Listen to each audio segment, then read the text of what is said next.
Halo guys, balik lagi di Daigo TV. Kali ini kita bakal bahas drama Korea berjudul No Way Out The Roulette episode 1 sampai dengan selesai.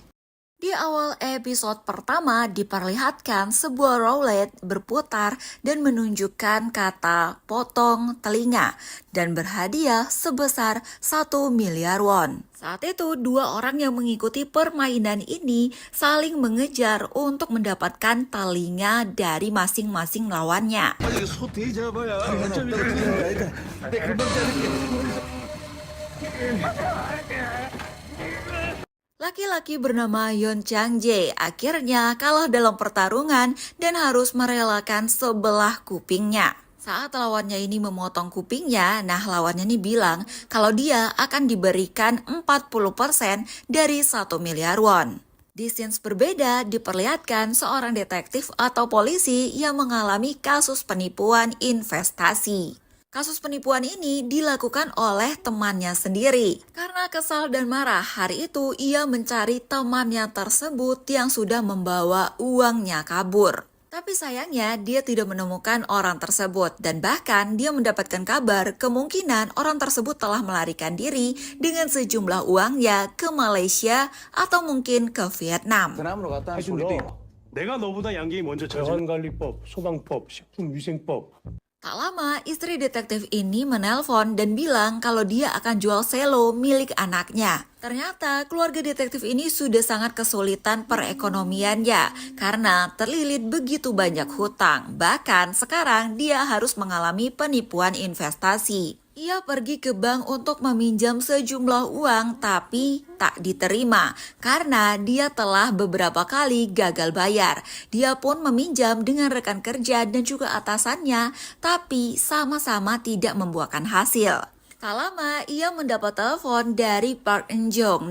Park Eun-jong ini adalah polisi wanita. Eun-jong mengabarkan kalau dia tengah berada di sebuah rumah sakit dan di sana ada seorang korban yang kehilangan kupingnya. Detektif Jong-sik dan juga Park Eun-jong akhirnya bertemu di halaman parkir rumah sakit tersebut. Diketahui korban bernama Yeon Chang-jae ini kehilangan kupingnya dan dia di rumah sakit itu diantarkan oleh salah seorang yang menggendongnya dan berlumuran darah. Akhirnya kedua detektif ini memeriksa rekaman CCTV. Setelah diperbesar, ternyata laki-laki yang mengantarkan si Chang-jae ini ke rumah sakit adalah pelakunya. Dari rekaman CCTV terlihat kalau dia memegang potongan telinga. Di rumahnya, si pelaku ini menaruh potongan telinga tersebut di dalam gelas berisi air. Malam itu, akhirnya Jong-sik memeriksa kediaman terduga pelaku. Di rumah pelaku, si Jong-sik menemukan potongan telinga dan juga sebuah koper.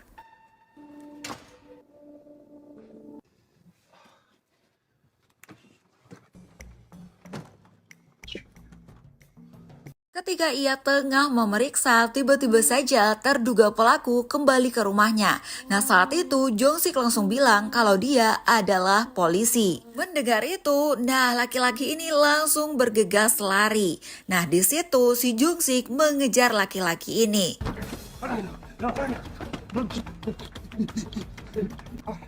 Dalam aksi kejar-kejarannya, terduga pelaku pemotong kuping ini tiba-tiba terjatuh.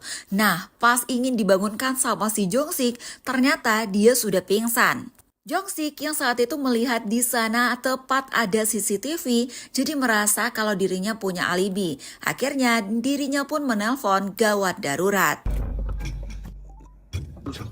여기 사람이 하나 쓰러졌는데. Tim kepolisian dan juga ambulans mendatangi tempat kejadian perkara. Ternyata terduga pelaku ini mengalami patah di bagian lehernya sehingga menyebabkan ia kehilangan nyawa. Jong-sik minta agar rekannya memeriksa semua rekaman CCTV untuk membuktikan bahwa meninggalnya korban tersebut bukan karena dirinya. Dengan alasan lelah, akhirnya malam itu Jong-sik segera berpamitan untuk pulang. Di parkiran apartemen tempat ia tinggal, Jong-sik ternyata guys sudah membawa koper yang dilihatnya di rumah tersangka. Jong-sik menghitung jumlah uang yang terdapat di koper tersebut dan ternyata senilai 1 juta won. Sementara Chang Jae yang menjadi korban pemotongan kuping kan dijanjikan untuk mendapatkan 40% dari 1 miliar won.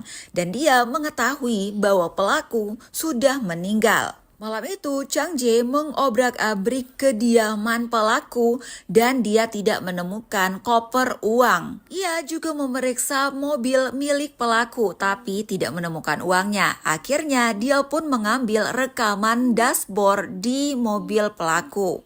Dari rekaman dashboard, dia mengetahui bahwa koper tersebut telah dibawa keluar oleh si Jong-sik. Sementara di rumahnya, istri Jong-sik sangat kaget karena menemukan beberapa kepok uang. Jong-sik sudah mengambil 400 juta won untuk ditaruh di rumahnya. Ia bilang ke istrinya kalau itu adalah uang investasi sudah dikembalikan oleh temannya yang awalnya dikira penipu. Sementara di rumah sakit, polisi wanita ini sangat keheranan karena pasien tiba-tiba hilang. Di kantor kepolisian, Jong-sik minta agar atasannya menutup kasus pemotongan telinga tersebut karena toh pelakunya juga sudah meninggal dunia. Jadi siapa yang bakal mereka tuntut? Si Polwan menelpon Jong-sik dan memberitahu bahwa pasien si Chang Jae ini menghilang dari rumah sakit. Tapi saat itu Jong-sik cuma jawab santai dan bilang kalau korban udah melarikan diri berarti korban merasa dirinya baik-baik aja. Ya sudah, kasusnya jangan kita teruskan. Di lain sisi, si Chang Jae ini memata-matai Jong-sik. Hari itu tiba-tiba seluruh anggota kepolisian dikumpulkan untuk diadakan rapat dadakan. Di ruang rapat ditampilkan dalam monitor sebuah Rolex. Kemudian muncullah seorang laki-laki bertopeng. Ternyata itu adalah video yang viral di masyarakat. Di dalam video, laki-laki bertopeng bilang siapa yang bisa memotong kuping lawannya maka akan mendapatkan hadiah sebesar 1 miliar won. Karena hal tersebut, jadi atasannya ini langsung kepikiran sama kasus si Chang Jae itu. Kemungkinan si Chang Jae ini adalah anggota permainan tersebut.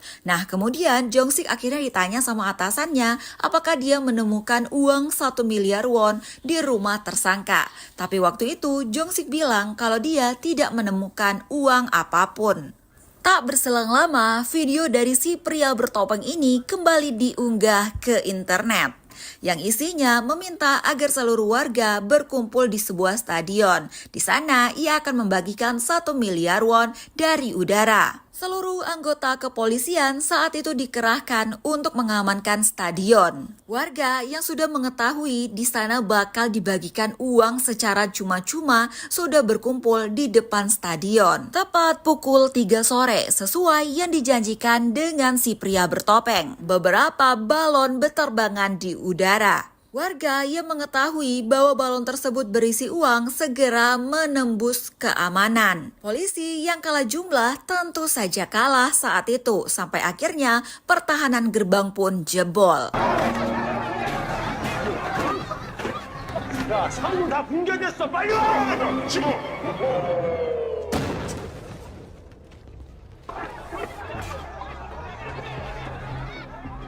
Selain balon berisi uang di udara, terdapat sebuah kamera dan juga sound speaker untuk mengumumkan pembicaraan dari si pria bertopeng.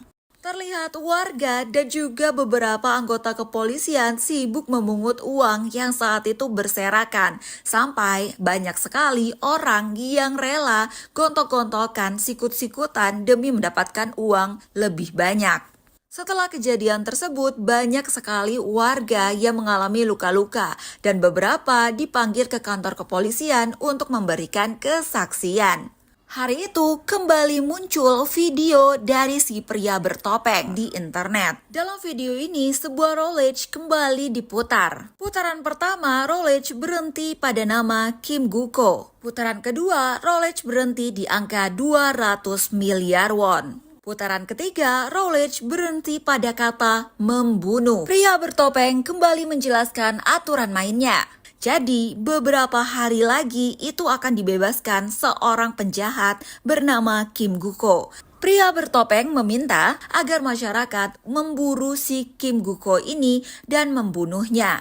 Siapapun yang berhasil membunuh Kim Guko maka akan mendapatkan hadiah sebesar 200 miliar won. Flashback ke kejadian 13 tahun yang lalu. Ternyata Kim Guko ini adalah seorang psikopat. Ia menculik beberapa wanita untuk diperkosa dan akhirnya dibunuh.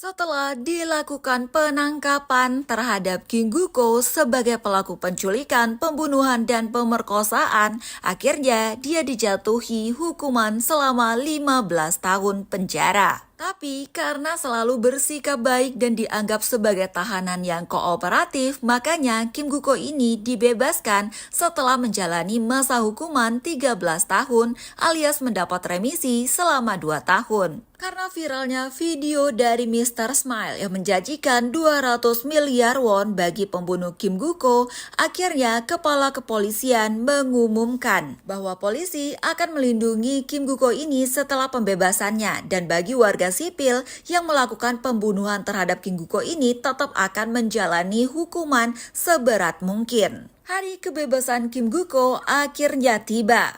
Di hari pembebasannya, detektif bernama Jang Soo-chang ditugaskan untuk mengawal Kim Guko. Saat itu, Jung Sik bilang sama Kim Guko ini kalau semua warga sekarang sedang menunggu kebebasannya dan ingin memburunya. Awalnya Kim Guko nggak percaya dan dia masih ketawa-ketawa aja karena nggak mungkin seluruh warga itu menantikan kebebasannya. Setelah keluar, Kim Guko sangat kaget karena sudah banyak sekali warga yang menunggu kehadirannya.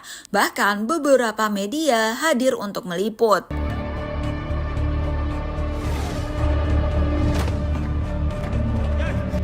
Bahkan mobil yang digunakan oleh polisi untuk mengantar Kim Guko ini kembali ke rumahnya itu dilempari dengan telur busuk.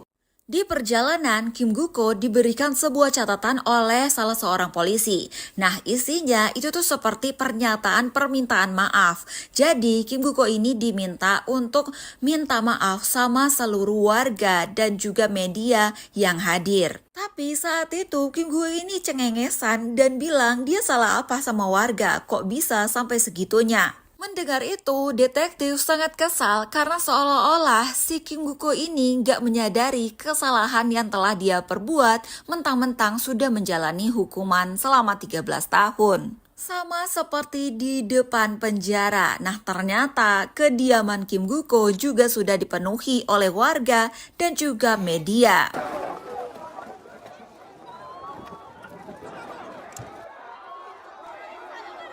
Di hadapan warga yang berkumpul dan juga media yang meliput, akhirnya saat itu Kim Guko menuruti permintaan polisi untuk berakting dan pura-pura minta maaf.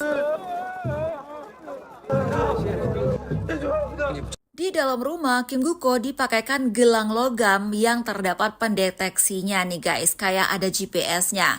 Nah, di situ Kim Guko malah protes dan bilang kalau dia sudah menjalani hukuman selama belasan tahun. Kenapa dia masih diperlakukan seolah-olah dia ini tahanan yang bebas bersyarat? Ia bahkan protes sama semua polisi karena dia dilarang untuk keluar rumah. Sins berganti ke orang tua Min Jin, salah satu korban alias korban terakhir dari Kim Guko. Ternyata ia mengetahui berita tentang bebasnya Kim Guko, apalagi di situ tuh dibikin sayembara hadiah sebesar 200 miliar won untuk orang yang bisa membunuh Kim Guko ini. Ternyata setelah kepergian anaknya, kedua orang tua Min Jin ini hidup sengsara. Ibunya mengalami penyakit kanker stadium akhir, sedangkan ayahnya karena kasus tersebut mengalami gangguan jiwa dan harus dilayani semuanya. Malam itu, dia meminta agar suaminya menelpon petugas sosial kalau dia nggak pulang sewaktu hari nanti. Di kediaman Kim Guko yang masih ramai wartawan dan juga warga,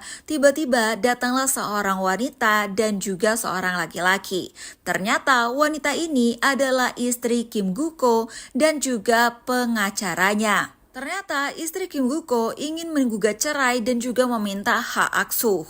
Mendengar hal tersebut, Kim Guko sangat marah dan dia menanyakan keberadaan anaknya. Tapi istrinya bilang kalau putrinya bilang dia tidak membutuhkan ayah seperti Kim Guko.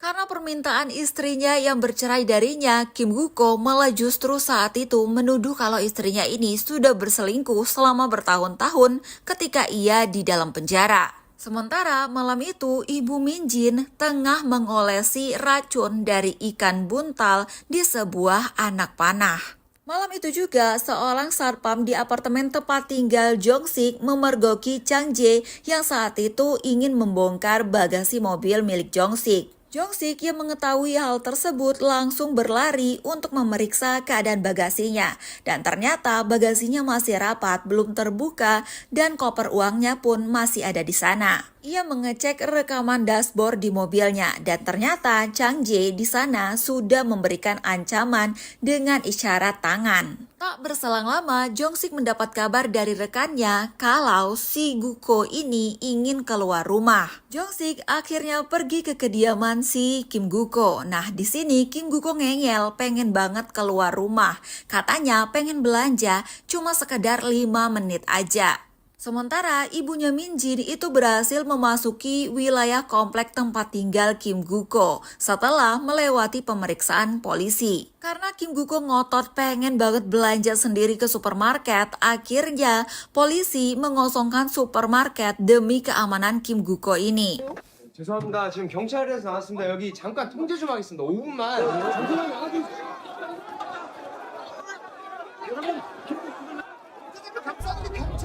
Semua pengunjung supermarket diminta untuk keluar selama 5 menit doang. Nah, sedangkan 2 orang polisi dan juga Kim Guko berbelanja di dalamnya. Tapi saat itu Ibu Min Jin berhasil masuk ke supermarket dengan alasan dia mengalami gula darah yang rendah, sehingga harus membeli beberapa coklat. Dari rekaman CCTV supermarket, akhirnya si Ibu Min Jin mengetahui keberadaan Kim Guko dan segera melancarkan aksinya.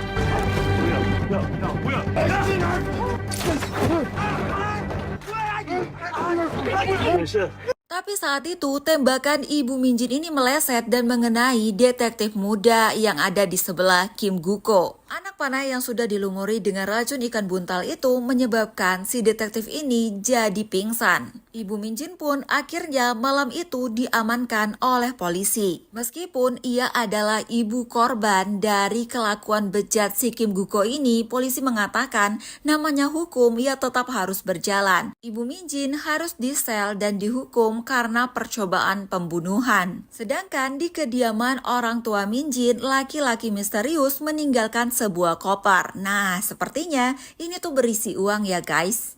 Di awal episode ketiga diperlihatkan seorang pengacara yang tengah menjalani sidang. Pengacara ini mendapatkan bayaran yang lumayan besar dari kliennya. Laki-laki ini ngobrolin soal wali kota mereka yang saat itu akan mencalonkan kembali sebagai calon wali kota berikutnya. Bahkan laki-laki ini menanyakan si pengacara ini apakah berminat untuk mencalonkan diri sebagai wali kota berikutnya.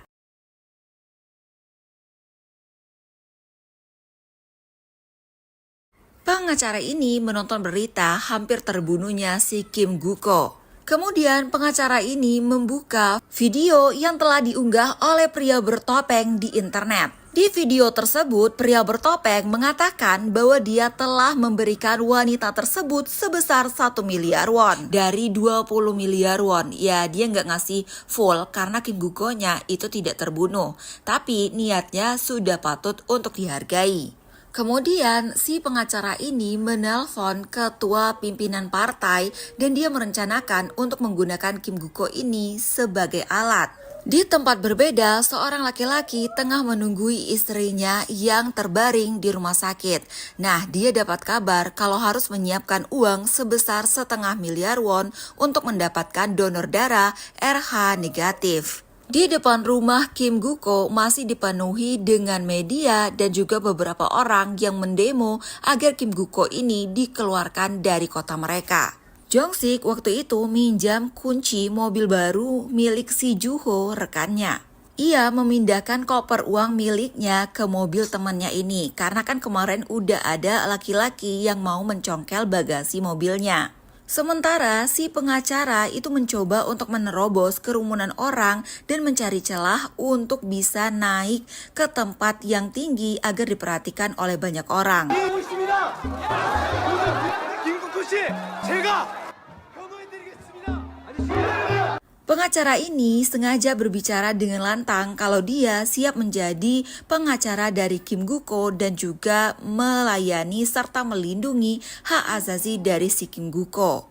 Di rumah sakit, laki-laki yang istrinya tengah terbaring sakit itu mencuri asam klorida. Pengacara Lee Sang-bong ini sambil merekam semua demonstran meminta semua orang supaya pulang karena mereka ini adalah demonstran ilegal yang bisa saja terjerat hukum.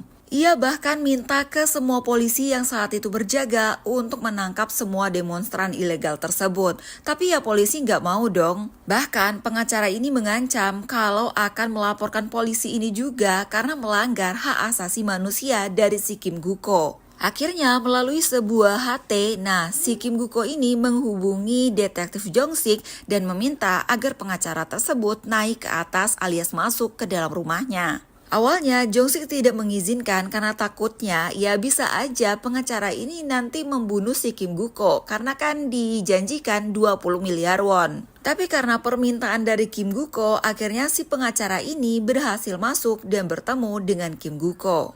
Si pengacara bilang kalau polisi nggak bisa mengurung si Kim Guko ini di rumah seharian. Jadi dia akan jadi penyelamat Kim Guko ini. Ia bahkan tak minta bayaran berupa uang. Dia minta dibayar dengan hal lain dan akan dia sampaikan kalau misinya sudah selesai. 줄 돈은 더 받고 나한테 뭐 바라는 거 있으면 Akhirnya Kim Guko pun setuju dengan ajakan dari si pengacara ini. Di tempat berbeda, laki-laki yang membutuhkan uang untuk pengobatan istrinya ini berniat untuk membunuh Kim Guko. Dia saat itu merakit sebuah bom. Setelah selesai dengan rakitannya, ia pergi ke sebuah gedung tak berpenghuni dan mencoba untuk menggunakan bom tersebut apakah berhasil atau tidak. Di kantor kepolisian, Baek Jong-sik mendapati sebuah paket untuk dirinya. Nah, ternyata paket tersebut berisi rekaman dari rekaman dashboard yang memperlihatkan dirinya membawa koper berisi uang. Hal tersebut bikin si Baek Jong-sik ini jadi ketakutan. Bahkan saat itu Jong-sik menerima telepon dari Chang Jae yang kupingnya sudah dipotong. Nah di sini si Chang Jae ini bilang kalau si Jong-sik itu adalah orang yang membunuh rekannya dan juga mengambil uang milik rekannya. Jong-sik menyangkal dong tentang pembunuhan, tapi kata Chang Jae, apa iya orang-orang bakal percaya kalau laki-laki itu tidak kamu bunuh? Chang Jae meminta agar Baek Jong-sik ini mengembalikan koper tersebut dalam waktu 48 jam. Karena teroran tersebut, akhirnya Jong-sik mendatangi kediaman Chang Jae.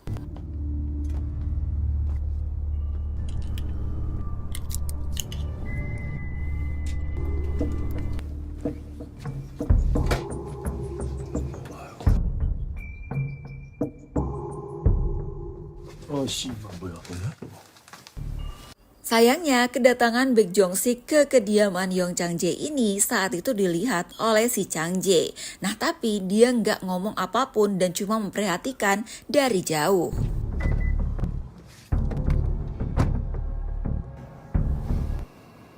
Laki-laki ini selesai dengan perakitan bom keduanya yang akan digunakan untuk membunuh Kim Guko dan berharap mendapat imbalan sebesar 20 miliar won. Ia membungkus bom tersebut menjadi sebuah paket dan mengirimkannya ke alamat Kim Guko. Sementara Kim Guko cerita sama pengacara ini, nah katanya dia punya seorang putra, tapi istrinya ini menggugat cerai dan minta hak asuh.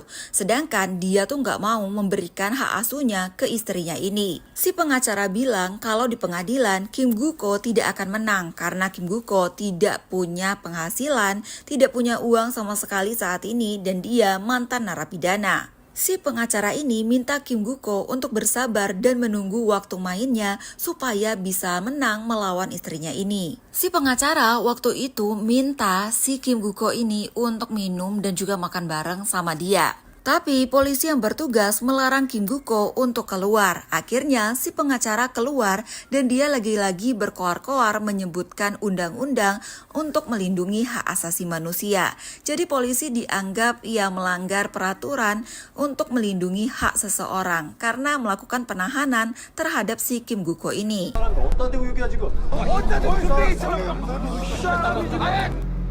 Si pengirim bom waktu itu juga hadir di lokasi. Nah, pengirim paket ini berhasil melewati pos pemeriksaan yang dijaga oleh polisi. Sementara Jong-sik menanyakan uang yang dia berikan ke istrinya, tapi uangnya semuanya tuh udah dibayar untuk membayar hutang mereka.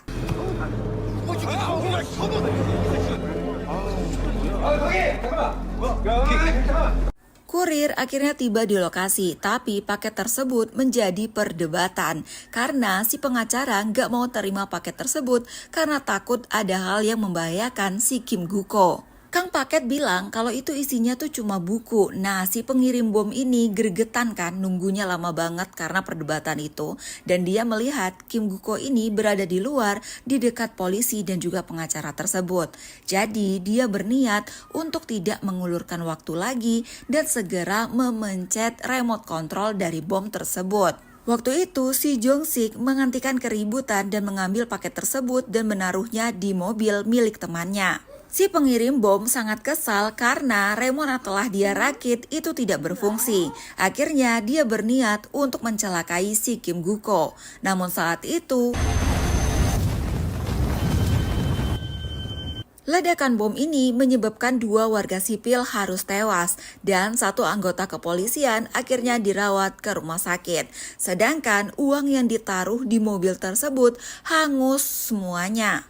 Beralih ke beberapa waktu sebelum meledaknya bom, wali kota Hosan didemo oleh banyak warga karena diduga melakukan penggelapan uang. Wali kota ini menjalani interogasi di kantor kejaksaan mengenai penggelapan dana tersebut. Namun, ia mengelak mengakui perbuatannya dan dia mengatakan kalau dana tersebut adalah merupakan investasi terhadap sebuah perusahaan. Setelah selesai melakukan interogasi, di luar kantor kejaksaan, An Myeon-ja ini memberikan klarifikasi kepada media. Ia mengatakan bahwa itu adalah tuduhan palsu yang dilakukan oleh lawannya di pemilihan berikutnya. Masih di hari yang sama, Wali Kota Myungja mendapat telepon dari suaminya yang ternyata kantornya telah diobrak-abrik oleh pihak kejaksaan. Myungja marah besar sama si jaksa yang waktu itu melakukan hal tersebut. Sementara di tempat berbeda telah dilakukan acara hari jadi atau ulang tahun sebuah partai. Myungja mendatangi tempat tersebut dan memaksa untuk berbicara ke pimpinan yang saat itu tengah memberikan kata sambutan.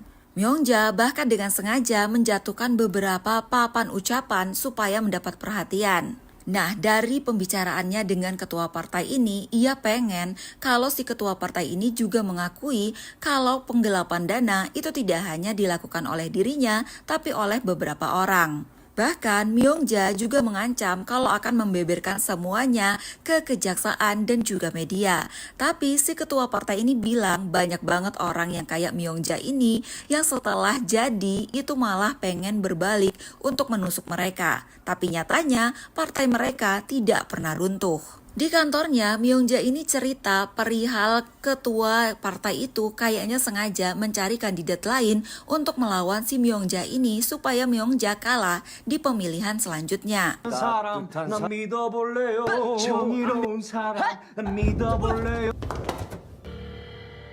Ketika sedang menyanyikan yel-yel untuk pemilihan wali kota berikutnya, tiba-tiba saja terdengar suara ledakan dan juga terlihat api. Ini adalah ledakan yang terjadi di kediaman Kim Guko.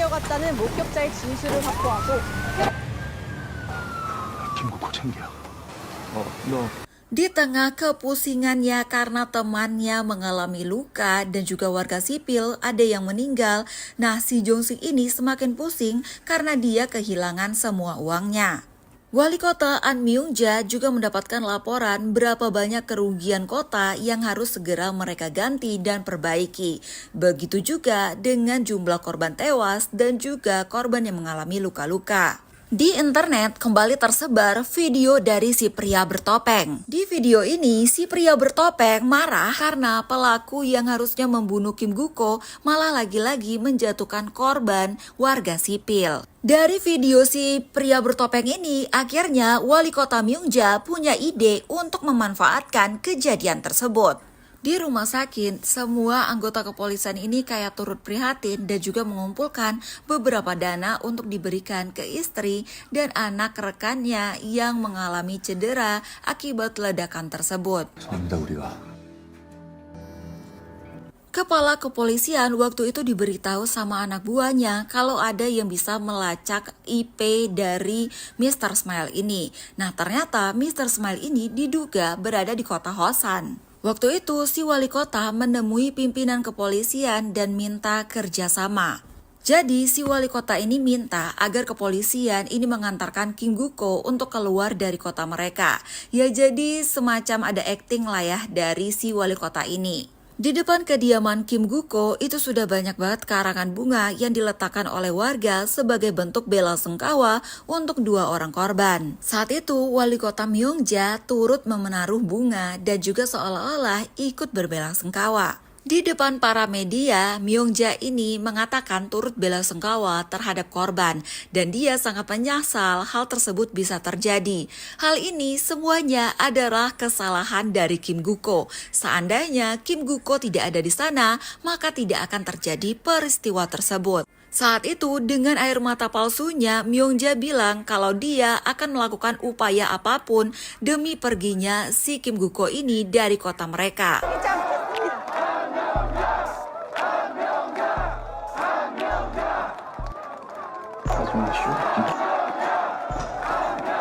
Semua warga yang ada di lokasi sontak mensorakkan nama si Myung-ja ini. Ternyata sudah ada orang bayaran yang siap untuk mempercantik dramanya si Myung-ja ini. Seorang ibu dan juga anak ini disuruh untuk pura-pura memberikan dukungan kepada si Myung-ja dan memberikan bantal dan juga selimut agar Myung-ja tidak kedinginan karena waktu itu lagi musim dingin. Jadi Myung-ja ini tetap berlutut dan gak bergerak sama sekali sebelum si Kim Guk-ko itu keluar. 보이는 안명자 시장을 향해 이 나라 시민들은 Berita mengenai wali kota Myung-ja yang bahkan rela berlutut di depan rumahnya si Kim Guk-ko di musim dingin ini akhirnya menyebar di semua media dan bikin semua warga jadi berbalik untuk mendukung Myung-ja. Padahal sebelumnya dia kan terkena kasus atas penggelapan dana. Setelah beberapa jam, akhirnya Kim Guk-ko mengajak si Myung-ja ini untuk naik ke rumahnya. Tanpa banyak basa-basi, Myung-ja langsung menjelaskan tujuannya untuk bekerja sama dengan si Kim Guk-ko ini. Wali kota Myung-ja menawarkan kesepakatan agar si Kim Guk-ko ini mau dipindahkan dari kota Hosan. Dan sebagai imbalannya, ia akan memberikan sebesar 200 juta won setiap bulannya selama 5 tahun. Setelah mengatakan hal tersebut, si wali kota Myung-ja ini langsung keluar dari rumahnya Kim Guk-ko dengan tersenyum lebar. Nah, saat itu si pengacara ini mengikuti wali kota dan memutarkan semua rekaman. Jadi semua perkataan dari wali kota ini sudah direkam dan berbalik dijadikan ancaman ke si wali kota ini. Mereka minta untuk diberikan sebesar 10 miliar won. 아니 해보자는 고대 같은 존재가 되어드릴 수도 있는 거니까.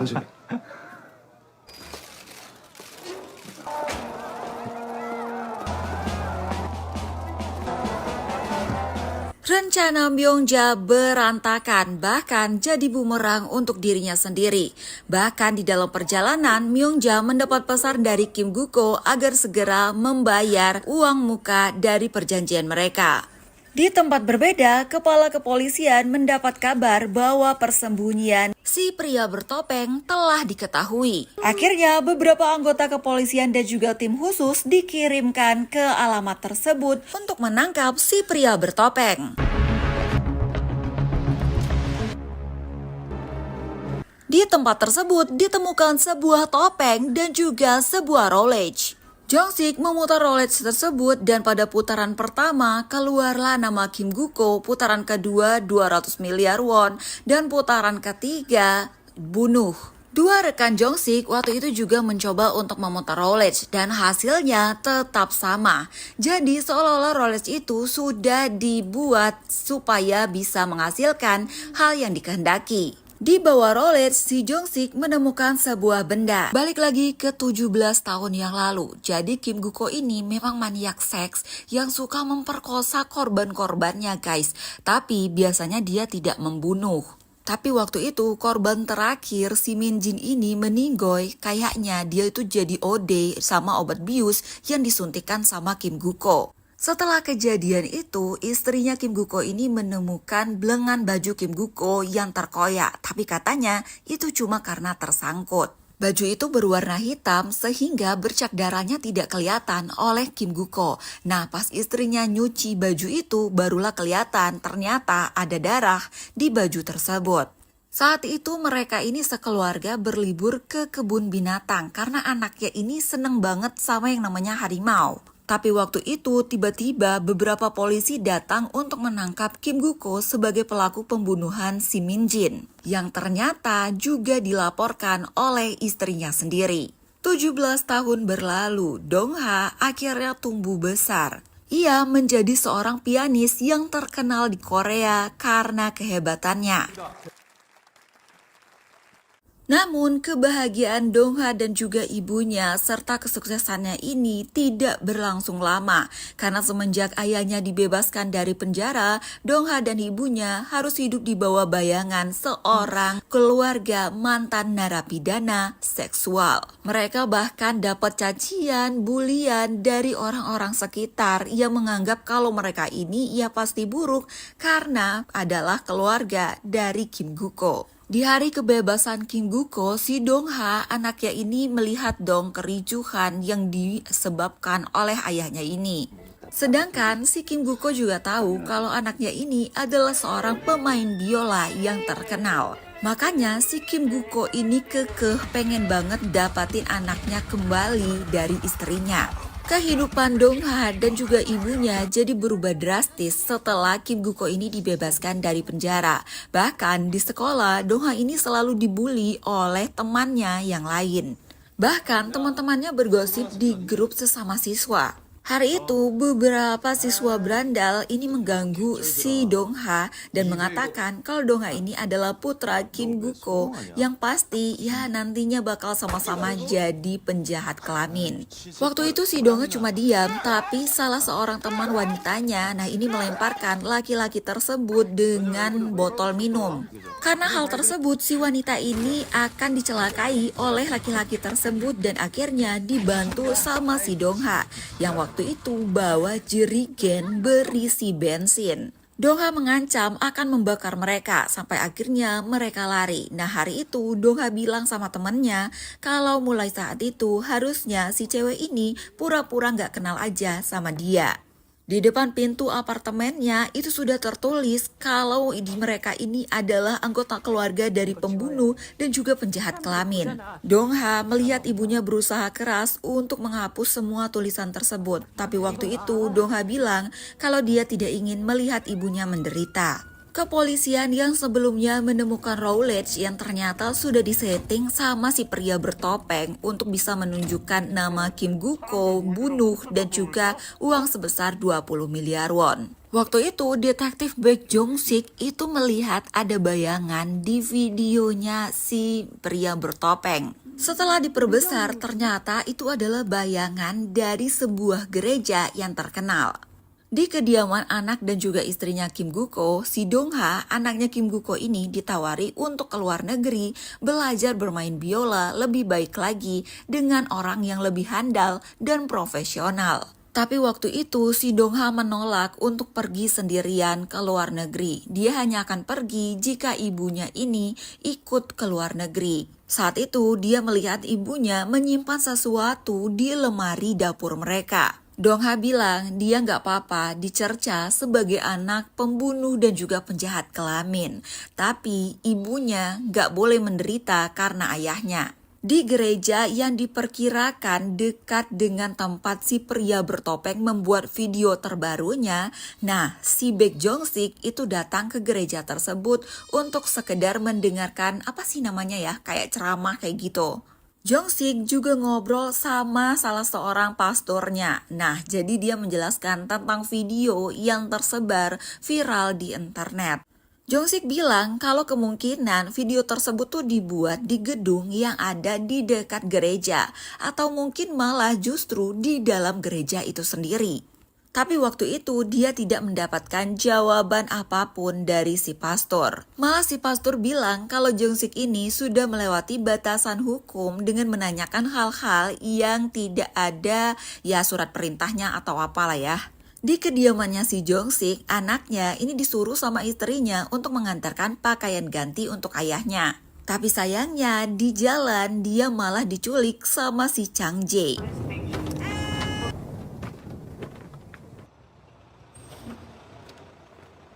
Jong-sik waktu itu nerima telepon dari istrinya kalau anaknya akan segera tiba mengantarkan pakaian ganti untuknya. Tapi waktu itu di luar kantor polisi di pinggir jalan dia menemukan paper bag yang berisi pakaiannya, sedangkan anaknya tidak ada di situ.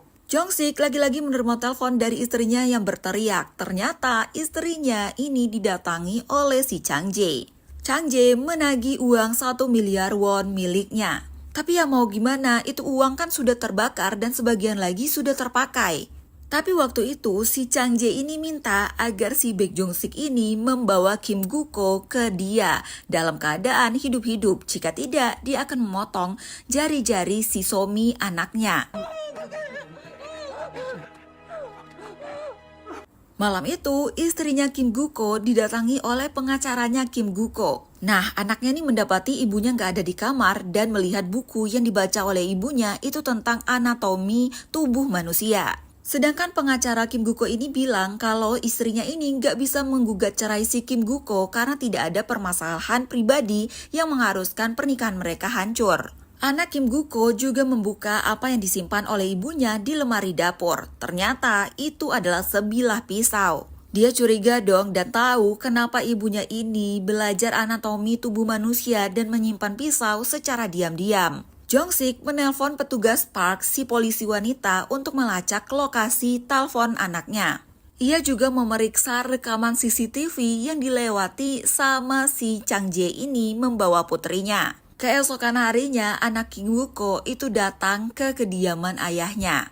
Seperti pengunjung lain yang ingin mengucapkan bela-sungkawa terhadap korban kejadian bom waktu itu, jadi semua orang ini udah diperiksa jangan sampai bawa senjata tajam atau hal lainnya yang membahayakan si Kim Gu-ko. Ke petugas, si Dongha ini bilang kalau dia adalah anak dari Kim Gu-ko. Dan petugas pun melaporkan hal ini ke Kim Gu-ko. Ya jelas aja dong, Kim Gu-ko langsung nyuruh anaknya ini untuk masuk ke dalam rumahnya. Kim Gu-ko menyambut anaknya ini dengan hangat dan mengira kalau anaknya ini emang benar-benar rindu sama ayahnya.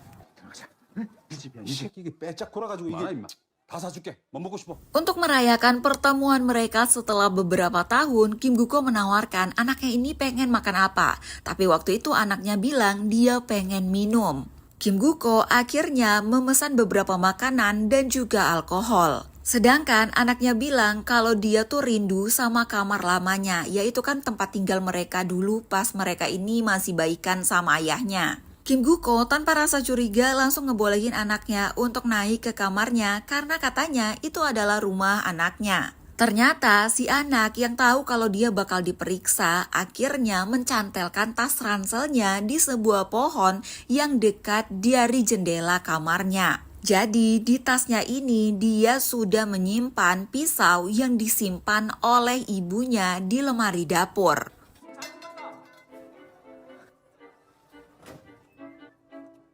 Ibu Dongha saat itu di rumah menemukan kue di dalam kulkas disertai dengan surat dari Dongha. Di surat tersebut, Dongha bilang kalau dia tidak ingin melihat ibunya selalu menderita karena hidup di bawah bayang-bayang ayahnya yang seorang penjahat. Dong-ha bahkan menjual biolanya dan menitipkan beberapa uang untuk ibunya ini bertahan hidup karena dia memperkirakan kalau dia akan masuk penjara setelah melakukan aksinya. Petugas memberitahu ke Kim Guko kalau di bawah ada istrinya. Kim Guko pun minta istrinya ini digeledah dan menyuruh istrinya untuk masuk ke dalam. Dong-ha yang khawatir kalau aksinya ini dicegah oleh ibunya, akhirnya saat itu langsung melancarkan aksinya.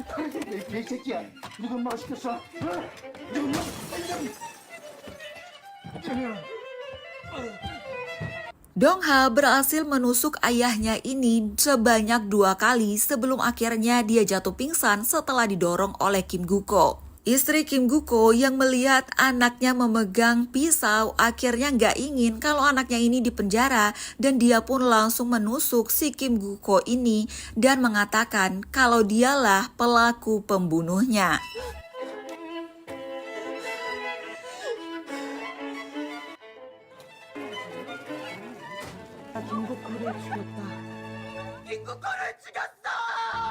Cerita kembali ke 1 hari sebelum kejadian.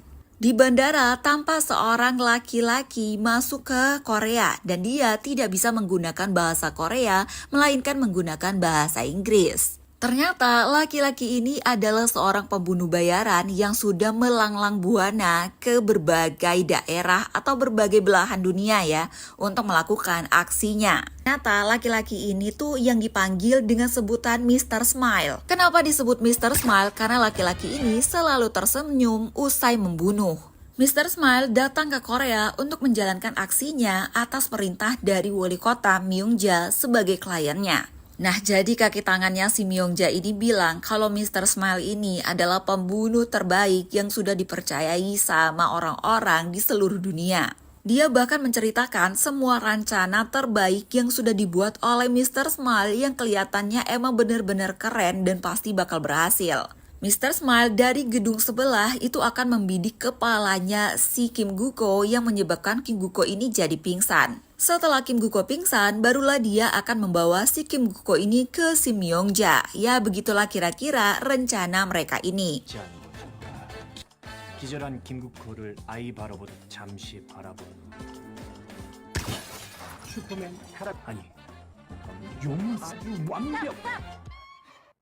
Tapi kan itu baru rancangan rencana yang diceritakan sama kaki tangannya si wali kota sama si wali kota Myungja ini. Kenyataannya begini guys. Saat Mr. Smile akan membidik kepala si Kim Guko, ternyata di situ dia melihat kalau Kim Guko itu sudah terduduk dalam keadaan bersimbah darah dan dibunuh oleh seorang wanita yang memegang pisau.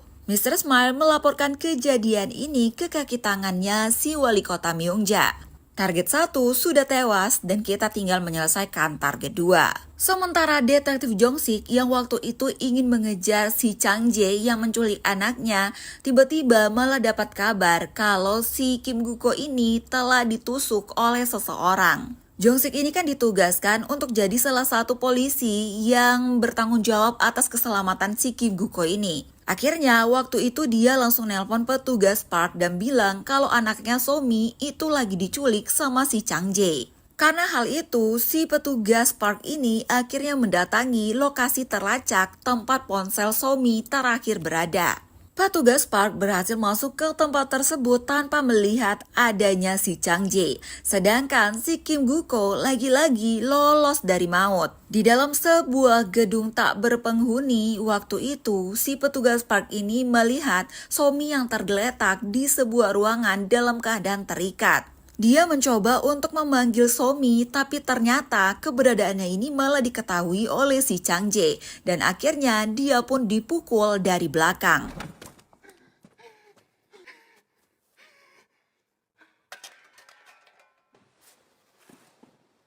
Sadarnya si Kim Guko dari koma waktu itu langsung disiarkan oleh beberapa media. Ya jadinya kayak terkenal ya. Kayaknya kalau kita ada di Korea waktu itu ya pasti bakal isi berita tuh penuh sama Kim Guko doang. Hebat bener ya, si Kim Guko ini selalu bebas dari maut. Ya ampun, ini udah kayak kucing aja ya. Meskipun udah dipenjara dan dicap sebagai penjahat di Korea, ini nih Kim Guk-ko nih masih tetap nggak sadar kalau dia tuh adalah orang yang jahat. Dia bahkan mikir kalau anak dan juga istrinya itu pengen ngebunuh dia, itu gara-gara pengen dapat 20 miliar won. Sedangkan detektif Jong-sik waktu itu menerima telepon dari si Chang Jae yang bilang, oh ternyata kamu lapor polisi ya, kamu nggak bisa dipercaya, aku akan memotong jari Somi. Tapi itu cuma gertakan guys. Ketika pulang ke kediamannya, nah pengacara Sang Bong ini melihat putrinya sudah dalam keadaan terikat. Saat itu si Mr. Smile menodongkan pistolnya dan menunjukkan foto Kim Guk-ko. Nah dia ini pengen tahu Kim Guk-ko itu dirawat di ruang berapa. Karena takut, akhirnya si pengacara memberitahu keberadaan Kim Guk-ko di mana dirawat. Mr. Smile juga minta file rekaman suara dari si wali kota Myongja. Pengacara Sang Bong yang takut akhirnya memberikan semua rekaman dan juga salinannya yang ada di laptop, smartphone, dan juga beberapa kartu memori. Setelah semuanya selesai, si Mr. Smile ini masih tetap membius si pengacara. Beralih ke detektif Jong-sik, nah dia nih galau banget mikirin kesepakatannya sama si Chang Jae yang minta dibawakan Kim Guk-ko. Saat itu akhirnya dia memutuskan untuk menyelamatkan anaknya Somi dan menukarkannya dengan si Kim Guk-ko. Dia minta semua petugas yang berjaga untuk pulang sedangkan dia akan menjaga Kim Guk-ko. Padahal sebenarnya dia pengen bawa Kim Guk-ko ini untuk ditukarkan dengan si Somi. Saat itu si Jong-sik ini akhirnya membawa si Kim Guk-ko dan meletakkannya di sebuah kursi roda. Tak semulus yang direncanakan oleh si Jong-sik. Saat itu Mr. Smile juga datang untuk menangkap si Kim Guk-ko. Mr. Smile saat itu bertarung sama si Jong-sik ini untuk memperebutkan si Kim Guk-ko. Akhirnya si Mr. Smile pun berhasil untuk mendapatkan Kim Guk-ko. Alat yang dipasang oleh si Mr. Smile ini mengeluarkan asap sesuai waktu yang sudah disetting. Nah, akhirnya alarm kebakaran pun berbunyi dan bikin semua orang yang ada di rumah sakit jadi kucar-kacir sampai nggak memperhatikan ya aksinya untuk menculik si Kim Guk-ko ini. Sementara saat itu si Jong-sik langsung menghubungi teman-temannya untuk menutup pintu keluar. Tapi ternyata teman-temannya tuh masih berada di lantai atas dan gak bisa turun ke lantai bawah karena liftnya sudah dimatikan sama si Mr. Smile. Mr. Smile berhasil keluar dan membawa si Kim Guk-ko ini ke parkiran. Saat itu beberapa polisi juga melihat si Mr. Smile ini yang mau kabur dan langsung mengejarnya pakai mobil ngiung-ngiung ya kan. Ya kenapa harus mobil ngiung-ngiung coba ya. Niatnya tuh biar semua orang minggir yang denger ya. Tapi ini tuh bikin si Mr. Smile ini jadi pintar ngelabui si para polisi. Setelah berhasil mengelabui beberapa orang polisi, akhirnya Mr. Smile ini membawa si Kim Guk-ko dan juga pengacara Sang Bong ke hadapan wali kota Myongja. Sedangkan para polisi ini berusaha untuk mengejar si Mr. Smile dengan mengandalkan kamera CCTV. Di sebuah ruangan entah di mana si Mr. Smile ini menyekap Kim Guk-ko dan juga pengacara Lee Sang Bong. Tak lama datanglah wali kota Myongja dan juga kaki tangannya. Myongja sangat senang dan memuji kepiawaian dari si Mr. Smile yang berhasil membawa Kim Guk-ko ke situ. Sementara Kim Guk-ko waktu itu berusaha mengeluarkan suntikan yang tertinggal di lengannya, yaitu tuh kayak penyambung waktu masukin infus. Myongja marah sama si Kim Guk-ko karena sebelumnya berusaha untuk memeras dia dengan rekaman suaranya. Dia juga nanya sama si pengacara apakah masih ada salinan rekaman suaranya. Si pengacara bilang kalau semuanya sudah diberikan ke Mr. Smile. Tapi si Myongja nggak percaya dan minta Mr. Smile menembak si pengacara.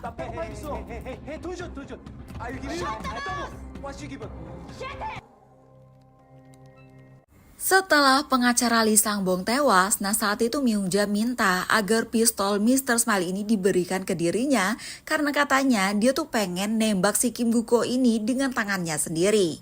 Waktu itu, si Myongja ini mengarahkan pistolnya ke si Kim Guk-ko, tapi akhirnya dia malah menembak si Mr. Smile. Myongja bahkan tertawa kegirangan karena dia tuh ngerasa nggak perlu bayar si Mr. Smile ini. Ternyata si Myungja ini beringas juga ya guys. Nah setelah itu dia tuh minta kaki tangannya ini untuk merasakan kesenangan dengan menembak si Kim Guko. Tapi sayangnya waktu itu ternyata Mr. Smile bangun dan langsung nembak si kaki tangannya Myungja. Kim Guko yang saat itu juga sudah berhasil melepaskan borgolnya. Akhirnya mereka bertiga ini kayak aksi saling bunuh guys.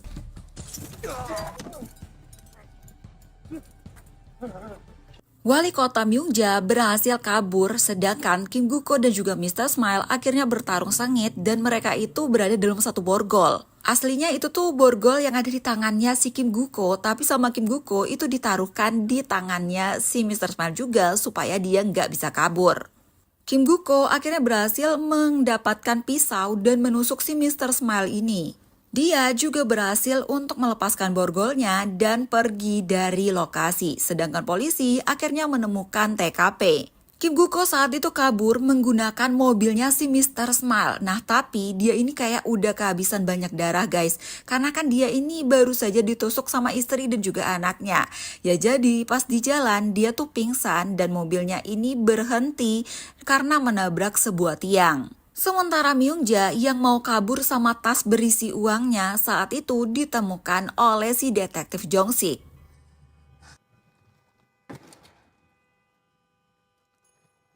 저기 수차한 거야? Di akhir episode ke-6 itu diperlihatkan TKP dan juga suaranya si Mr. Smile yang bilang hai. Episode ke-7 dimulai dengan Yeon Jang-chae yang membaca koran terbuka di internet.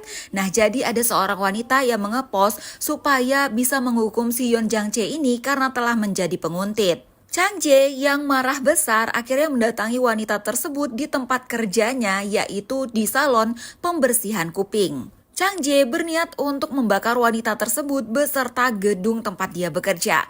Tapi untungnya si wanita berhasil kabur entah dibantu sama siapa sebelum gedung akhirnya terbakar. Chang-jae tengah mengganti perban telinganya. Nah saat itu ada sebuah televisi yang menyala dan menyiarkan berita mengenai ditemukannya 2 korban yang meninggoy di suatu gedung, yaitu pengacara Sangbong dan kaki tangan wali kota Myungja. Wali kota Myungja juga saat itu disebutkan dibebaskan setelah 12 jam menjalani interogasi oleh polisi. Ya jadi intinya itu pelaku pembunuhan antara mereka itu belum diketahui siapa dan si Myungja ini bebas dari hukum. Detektif Jong-sik lagi-lagi menerima telepon dari si Chang-jae yang meminta agar dia ini segera membawa si Kim Guko ke hadapannya Chang-jae. Kalau enggak, anaknya Somi ini bakal diapa-apain. Meskipun jahat, tapi si Chang-jae ini masih peduli juga sama si Somi guys. Dia takut kalau si Somi ini bakal meninggoy kalau nggak dikasih makan. Waktu itu, Somi menolak pizza pemberian dari Chang-jae dan dia bilang kalau Chang-jae ini mengincar harta orang tuanya, maka Chang-jae ini salah banget. Karena sebenarnya, walaupun ayahnya itu polisi, tapi mereka hidup dalam kemiskinan. Chang-jae waktu itu ngasih tahu ke Somi kalau dia bukanlah seorang penjahat. Bahkan ayahnya itu telah mencuri uang dari dirinya. Di kantor kepolisian heboh banget karena istrinya si detektif Jong-sik ini datang ke kantor polisi dan bilang kalau suaminya nggak bisa dihubungi. Jong-sik sengaja nggak ngangkat telepon dari istrinya ini ya karena dia tuh pusing mau jawab apa atas pertanyaan istrinya yang terus-terusan nanyain anaknya. Hari itu Jong-sik dan juga rekannya mendatangi sebuah rumah sakit yang terdapat di tempat terpencil. Jadi si Kim Guko ini lagi-lagi melewati masa kritisnya dan dia saat ini dirawat di rumah sakit tersebut. Ya walaupun rumah sakit di tempat terpencil ternyata punya dokter yang lumayan bagus.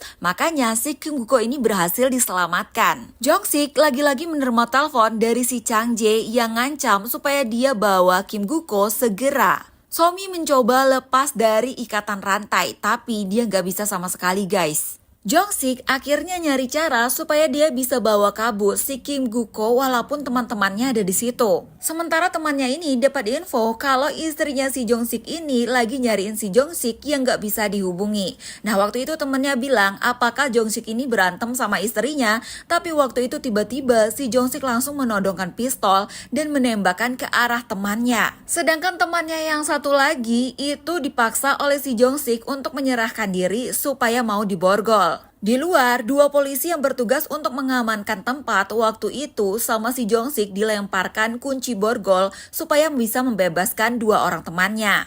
Nah, akhirnya Jong-sik pun kabur dengan ambulans dan membawa si Kim Guko. Chang Jae seneng banget dong karena dia ngira kalau dia bakal segera mendapatkan 20 miliar won. Sementara temannya Jong-sik yang ditembak itu cuma mendapati memar karena ternyata pistolnya tuh nggak ada pelurunya alias kosong. Ya, jadi cuma kena angin doang guys karena nggak ada pelurunya. Jong-sik akhirnya menghubungi si Chang Jae dan dia minta aba-aba ditunjukkan di mana keberadaan si Chang Jae dan juga anaknya Somi. Waktu itu Chang Jae bilang kalau Somi ada di mobil hitam yang ada di ujung lorong. Nah, saat itu si Jong-sik ini langsung menaruh GPS di tubuhnya si Kim Guko sebelum meninggalkan Kim Guko. Bener aja, saat si Jong-sik ini lari untuk mendapatkan Somi, ternyata di mobil tersebut kosong, gak ada Sominya. Sedangkan si Chang Jae itu berhasil kabur dengan membawa ambulans yang ada Kim Guko-nya. Di telepon, dia bilang sama si Jong-sik kalau dia akan mengembalikan Somi setelah urusannya selesai. Jong-sik saat itu langsung melacak keberadaan si Kim Guko dan juga Chang Jae yang udah ditaruh GPS sama si Jong-sik ini. Gak terlalu jauh, ternyata si Chang Jae ini sudah menyiapkan mobil miliknya untuk ditukar dengan ambulans. Ia memindahkan si Kim Guko dan memastikan kalau Kim Guko ini masih hidup. Sedangkan dua orang temannya si Jong-sik ini mencari keberadaan si Jong-sik dan juga Kim Guko. Setelah berlari, akhirnya si Jong-sik ini menemukan ambulans yang tadinya dibawa oleh si Chang Jae. Tapi kuncinya udah gak ada alias dibawa sama si Chang Jae. Ia mencoba memberhentikan beberapa mobil yang lewat sampai akhirnya dia mencegat seseorang pengemudi dengan menodongkan pistol dan juga menunjukkan bahwa dia adalah polisi. Nah, dengan mobil warga tersebut dia pun akhirnya mengejar keberadaannya si Chang Jae dan juga Kim Guko. Chang Jae yang kegirangan bakal dapat 20 miliar won saat itu sempat-sempatnya malah mabuk-mabukan dulu guys. Saat si Chang Jae ini pergi untuk ngambil alkohol, nah saat itulah si Kim Guko ini sadar dan dia ngeliat kalau di bawah meja ada pisau. Somi yang berada di ruangan depannya ruangannya si Kim Guko ini akhirnya menyaksikan semua kejadian tersebut. Walaupun itu tuh cuma kayak bayangan, tapi ya lumayan bikin si Somi ini jadi trauma dan ketakutan.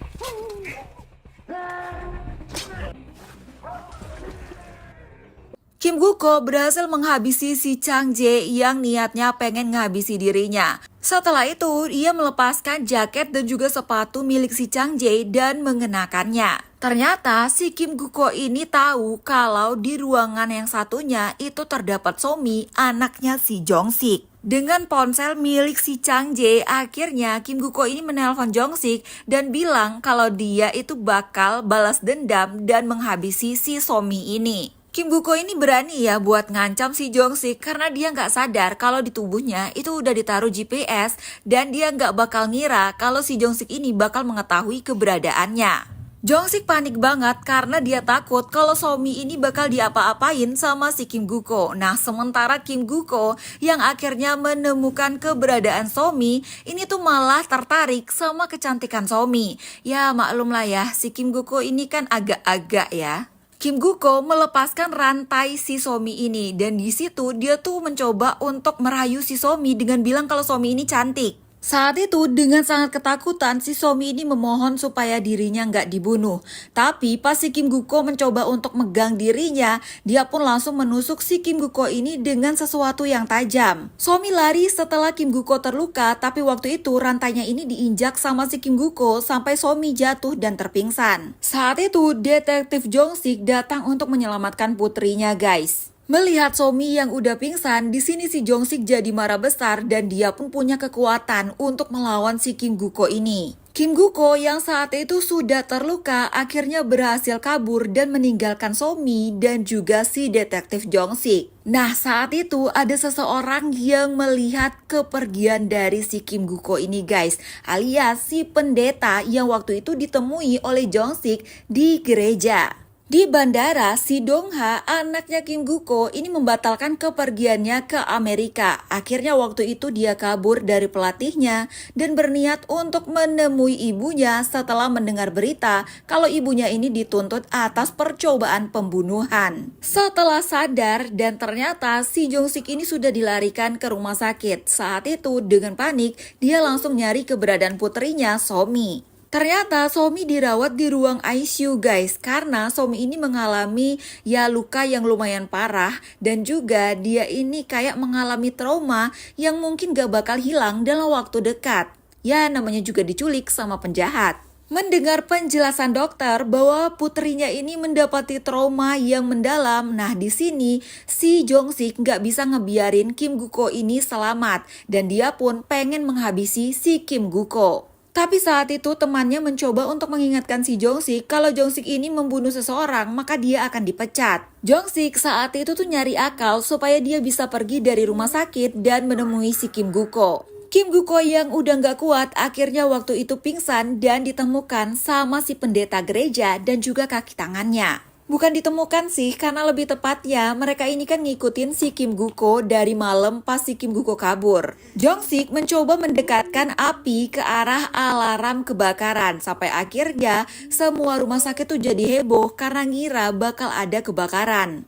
Saat semua orang panik, nah saat itulah si Jong-sik ini dengan santainya menangkap seorang dokter dan mengambil jubah dokter untuk kabur.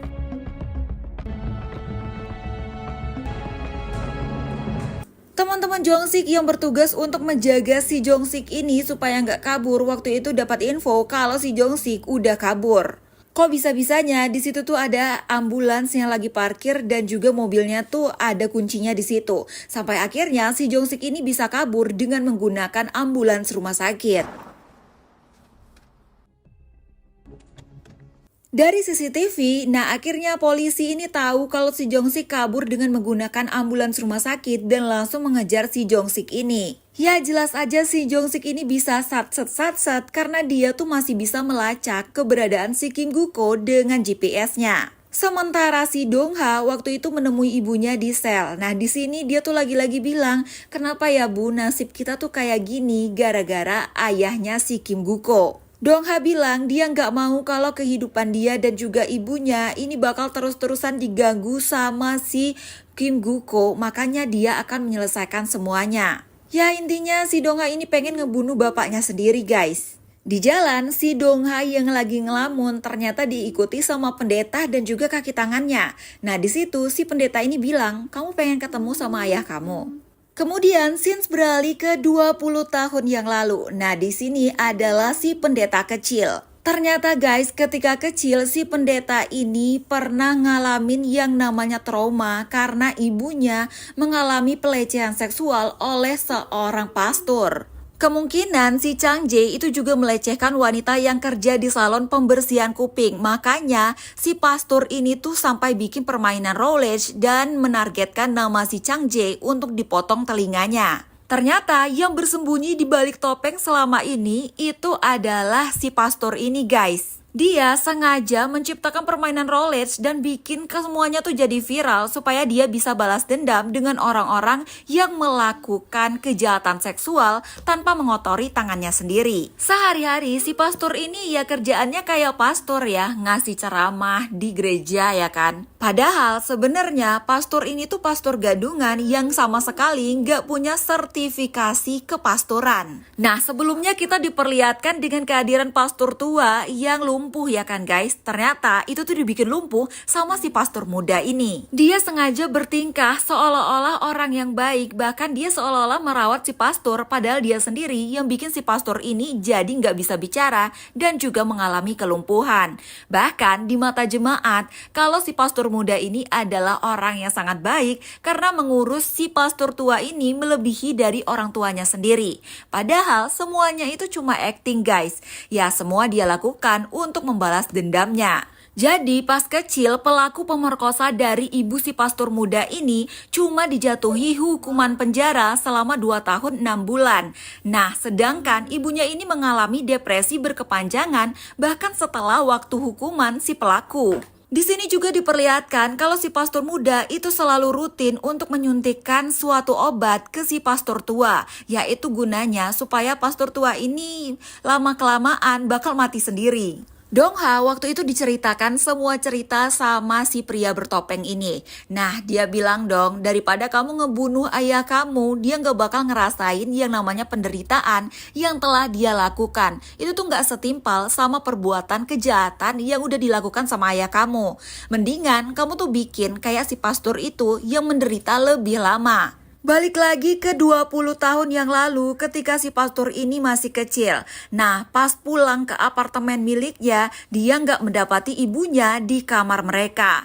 Ternyata si ibu ini sudah berada di kamar si pastor. Si pastor membuka pintu sambil mengancingkan pakaiannya. Dan anak kecil ini ngelihat guys, saat itu ibunya lagi di kursi dalam keadaan lemah dan enggak pakai celana.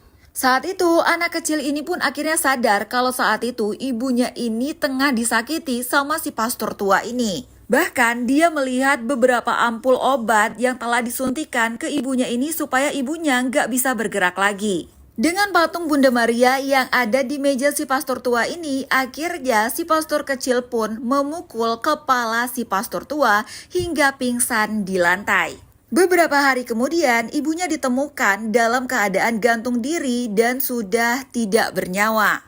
Nah, dari situlah dimulai dendam dari si pastor cilik ini ke si pastor tua. Kim Guko yang sudah jadi tawanan si pastor muda alias pria bertopeng, akhirnya waktu itu difoto sama si pria bertopeng ini dan disebarkan di saluran internet. Dia ngancem pengen nyuntik si Kim Guko ini, tapi katanya dia bakal nyuruh si Dongha untuk menyuntik ayahnya sendiri. Foto Kim Guko beserta dengan titik koordinat keberadaan si Kim Guko itu disebarkan di internet. Sementara detektif Jong Sik yang menemukan keberadaan Kim Guko dengan GPS yang telah diletakkan di tubuhnya Kim Guko akhirnya mendatangi gereja. Nah, di salah satu ruangan di gereja tersebut, dia pun menemukan GPS yang sebelumnya ditaruh di tubuhnya Kim Guko sudah tergeletak di lantai. Bahkan di ruangan tersebut ada beberapa lambang yang sama persis dengan topeng yang dipakai sama si pria bertopeng. Jong Sik akhirnya sadar kalau dugaannya itu nggak salah, kalau sebenarnya si pria bertopeng itu benar-benar merekam videonya di gereja tersebut. Sementara si Kim Dongha waktu itu dibawa oleh si pastor ke aula besar yang biasanya tempat jemaat untuk berdoa dan juga beribadah. Nah, di situ sudah ada si Kim Guko yang terduduk dan diikat. Si pastor memberikan sebuah suntikan untuk disuntikan ke si Kim Guko ini. Nah, sebelumnya dia menjelaskan ke si Dongha kalau ayahnya Dongha ini disuntik dengan suntikan tersebut, maka dia akan merasakan kesakitan yang luar biasa selama 5 menit kemudian meninggal. Si pastor juga bilang kalau itu nggak bakal sebanding guys sama kelakuan yang dilakukan oleh ayahnya ini kalau sakitnya cuma 5 menit doang. Sementara polisi sudah melihat postingan dari si pria bertopeng dan akhirnya mengetahui keberadaan Kim Guko. Ya, masih sesuai dengan permainan awal, si pria bertopeng ini masih tetap mengadakan siapa yang bisa membunuh si Kim Guko ini tetap akan dapat 20 miliar won. Si pastor malam itu keluar dari aula dan dia menerima telepon dari kaki tangannya kalau si pastor tua sudah meninggal. Sementara Dongha yang kepengen banget untuk ngebunuh si Kim Guko alias ayahnya ini waktu itu masih mikir apa iya sebanding 5 menit dibandingkan dengan semua kejahatan ayahnya ini. Saat itu si Kim Guko ini juga mencoba untuk mengulur-ngulur waktu guys supaya putranya ini nggak langsung ngebunuh dirinya. Ketika Dongha lengah, saat itulah si Kim Guko ini langsung mendorong anaknya dan saat itu dia pun mencoba untuk mencekik si Dongha sampai akhirnya Dongha pun pingsan. Si pastor yang mendengar suara keributan di dalam aula akhirnya masuk dan mendapati si Dongha sudah dalam keadaan pingsan dan si Kim Guko ini sudah bisa berdiri dan dia siap untuk melakukan perlawanan. Kim Guko saat itu marah sama si pria bertopeng dan bilang kenapa harus dirinya yang dijadikan sasaran dari si Rowledge. Padahal banyak banget yang namanya penjahat di Korea. Bahkan Kim Guko juga bilang kalau dia sudah menebus semua dosanya dengan hukuman yang telah dibuat oleh negara. Saat itu si pastor langsung marah dan bilang kalau hukuman itu gak sesuai dengan apa yang dilakukan oleh si Kim Guko yang bisa menyebabkan orang jadi trauma seumur hidup. Saat Kim Guko ingin menghabisi si pria bertopeng, tiba-tiba saat itu Dongha memukul dirinya dari belakang. Ketika Dongha ingin menghabisi ayahnya, saat itu si Jongsik tiba di aula tersebut. Jongsik minta agar si Dongha menghentikan aksinya. Jongsik bilang walau bagaimanapun si Dongha ini gak pantas nanti menerima hukuman kalau dia membunuh ayahnya. Akhirnya Dongha pun luluh dengan kata-kata si Jongsik dan saat itu Jongsik juga menodongkan pistolnya ke arah si pria bertopeng.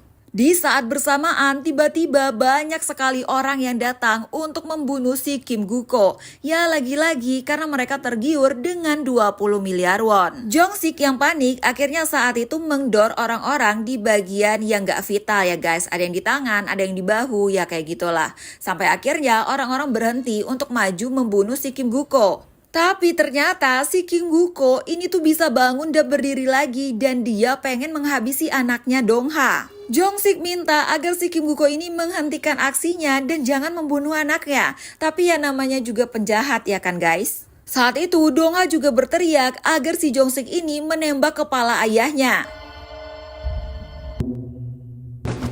Akhirnya si Kim Guko pun meninggoy dan saat itu semua orang tuh kayak protes sama si Jongsik ini karena udah ngambil kesempatan mendapatkan 20 miliar won. Kematian dari Kim Guko ini tersebar di seluruh Korea. Bahkan gereja Midian tempat si pria bertopeng itu tuh kayak diawasi sama kepolisian karena ternyata ini tuh dikelola sama pastor yang gak punya izin atau tidak bersertifikasi. Atas insiden tersebut, si Dongha dan juga Somi itu harus menjalani perawatan di rumah sakit.